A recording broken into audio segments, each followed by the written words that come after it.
Oftentimes when chemists do reactions, they want to know if how much they've made in a certain chemical reaction matches what they predicted. And one of the ways we can determine that is by calculating something called percent yield. Now the percent yield equation is written here. The percent yield equals the actual yield on the numerator. And the actual yield is what's been determined in lab. So this is what the scientists would get when they did the reaction in lab and isolated it and got the product and measured it and everything. This is what you would do in lab.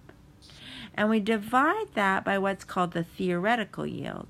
And the theoretical yield is when we use the mole ratios to calculate what we think we should make. So it's all based on a calculation. That's the theoretical yield.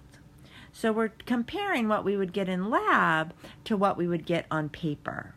And since it's a percent, we multiply it by 100.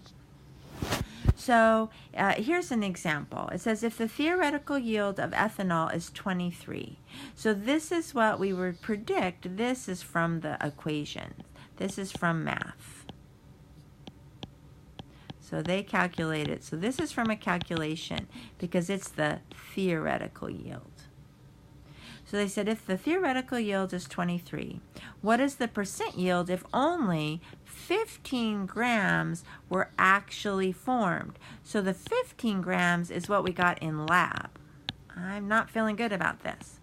So the percent yield, how much they got, would be 15 grams, what they got in lab, divided by 23 grams, which is what they calculated it should have done on paper, and then times 100 to make it into a percent.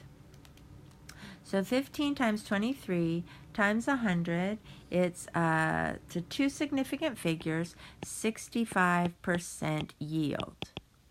Now that doesn't sound great to me, but actually for some reactions, a 65% yield would be something that they felt very good about. It also might be something that you'd like to tweak experimental conditions for to see if you can get that yield any higher. But so percent yield is just one way to let us know if what we're doing in lab is actually what we would predict.